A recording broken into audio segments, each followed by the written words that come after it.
This is a very interesting question. Minus 6 divided by 3 plus 4 divided by 2 times minus 10 divided by 5.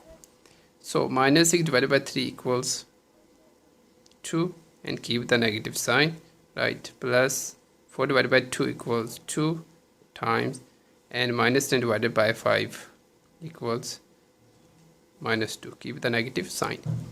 Now addition and subtraction, and multiplication and subtraction.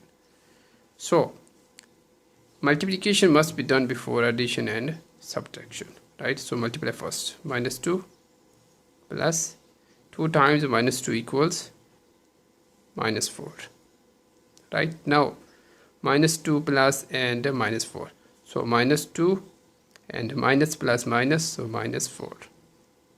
Now minus 2 minus 4 equals 6. Minus minus plus, but keep the negative sign.